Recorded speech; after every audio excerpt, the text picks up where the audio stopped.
Bonjour et tout d'abord, bonne année et très heureux de vous retrouver pour, découvrir les textes de ce dimanche 1er janvier pour la fête de Sainte Marie, Mère de Dieu. Habituellement, le dimanche entre Noël et l'Épiphanie, nous célébrons la fête de la Sainte Famille. Mais cette année, ce dimanche se trouve être le 1er janvier. Aussi fêtons-nous ce jour-là Marie, Mère de Dieu. Mais pourquoi cette fête? Et surtout pourquoi, au concile d'Éphèse en 431, l'Église a-t-elle osé une telle affirmation? Les textes que nous méditons ce dimanche vont nous aider à la comprendre et à prolonger la contemplation du mystère de Noël, la venue en notre humanité du tout autre qu'est notre Dieu, en ce petit enfant né dans la pauvreté.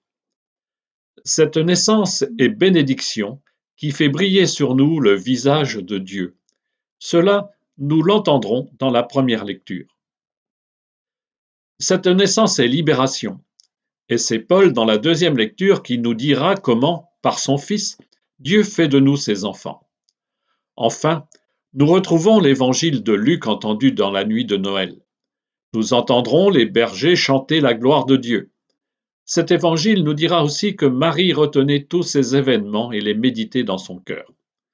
Avec Marie, retournons donc et méditons la parole que Dieu nous propose ce dimanche. Et commençons par la première lecture. La première lecture est un court extrait du livre des Nombres. Ce livre s'appelle ainsi parce qu'il débute par une série de recensements. C'est le quatrième livre du Pentateuque, la Torah ou loi juive, mais il se nomme en hébreu dans le désert. En effet, le long voyage du peuple dans le désert sert de cadre symbolique pour fonder une collection de règles morales pour la vie quotidienne ou liturgiques pour la prière de la communauté.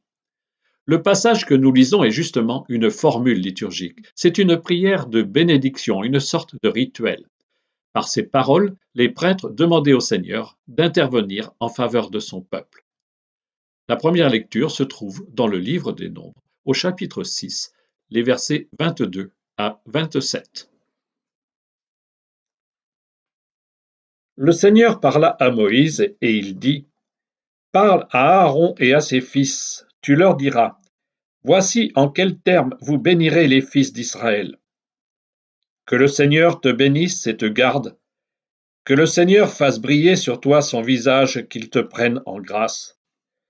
Que le Seigneur tourne vers toi son visage, qu'il t'apporte la paix. Ils invoqueront ainsi mon nom sur les fils d'Israël, et moi, je les bénirai. Que le Seigneur te bénisse. Dans la Bible, la bénédiction, c'est l'action de Dieu pour son peuple. Le tu de cette prière concerne autant le peuple qu'une personne individuelle. Que demande donc le prêtre en appelant la bénédiction divine? Il appelle d'abord la protection du Seigneur. Que le Seigneur te bénisse et te garde. Il demande aussi que la lumière du Seigneur éclaire la vie du peuple. Elle est belle, cette image du visage de Dieu qui se reflète sur le visage des siens. Il demande enfin que ce même visage de Dieu soit source de paix. La paix de Dieu dans la Bible, c'est la plénitude du bonheur. Mais pour que Dieu bénisse son peuple, encore faut-il qu'il vienne l'en prier et invoquer son nom. Le livre des Nombres trouve écho dans l'événement de Noël, car le visage de lumière et de paix du Seigneur a rayonné dans l'histoire humaine sur le visage d'un petit enfant. Ce jour-là, par cet enfant, Dieu a fait grâce et il a béni l'humanité. Découvrons maintenant la deuxième lecture.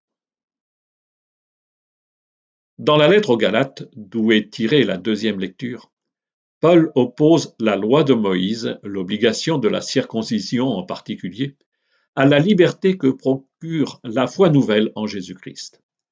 Là où on était esclave de la loi, le baptême rend libre et fait de tous des fils de Dieu. Cette deuxième lecture est tirée de la lettre de saint Paul aux Galates, chapitre 4, versets 4 à 7. Frères, lorsqu'est venue la plénitude des temps, Dieu a envoyé son Fils né d'une femme et soumis à la loi de Moïse, afin de racheter ceux qui étaient soumis à la loi, et pour que nous soyons adoptés comme fils. Et voici la preuve que vous êtes des fils. Dieu a envoyé l'Esprit de son Fils dans nos cœurs, et cet Esprit crie Abba, c'est-à-dire Père. Ainsi tu n'es plus esclave, mais fils, et puisque tu es fils, tu es aussi héritier. C'est l'œuvre de Dieu. En Jésus, Dieu s'est fait homme. Il a pris chair par Marie. Il s'est aussi incarné dans une nation, le peuple juif. Nous verrons dans l'Évangile que Jésus a été circoncis. Luc raconte aussi comment Joseph et Marie sont allés au temple pour offrir le sacrifice de rachat pour leur premier-né. Pour Paul, Jésus s'est ainsi soumis à la loi de Moïse pour en libérer le nouveau peuple de Dieu. Pour Paul, la loi de Moïse est une forme d'esclavage à cause de sa rigueur. Désormais, les baptisés ne sont plus esclaves, mais ils sont enfants de Dieu. La prière de Jésus devient alors notre prière. Avec lui, nous osons dire notre Père. Ce fruit de l'Esprit dans notre vie de foi prend sa source dans le mystère de Noël. C'est grâce à la naissance du Fils que nous sommes fils et recevons l'Esprit de Dieu en héritage. Découvrons maintenant l'Évangile de ce dimanche.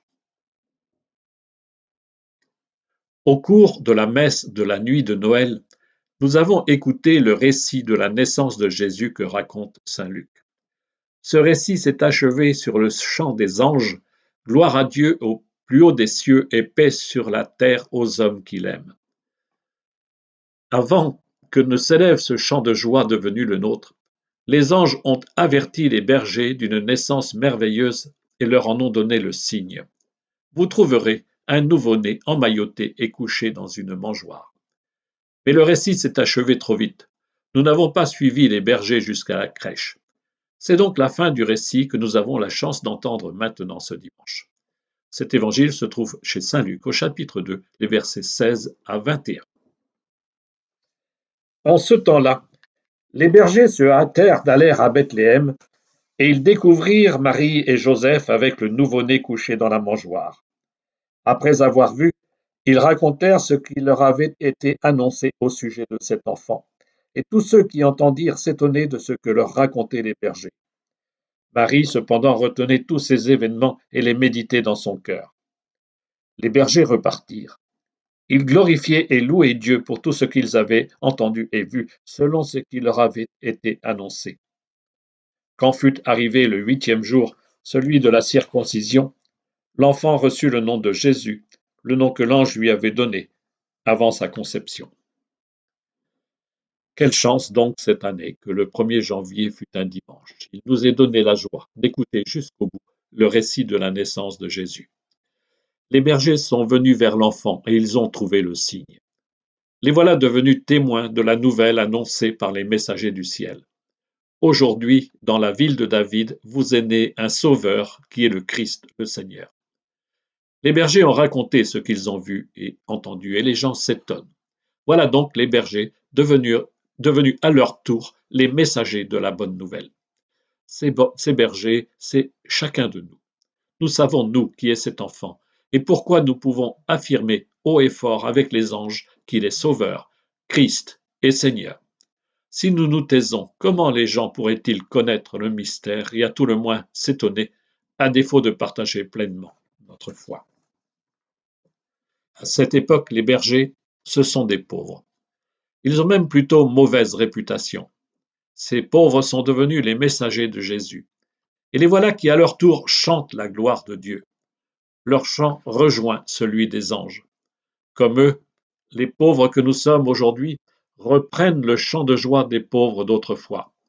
Comme au temps béni où Dieu a visité son peuple, le chant de la terre s'unit au chant du ciel.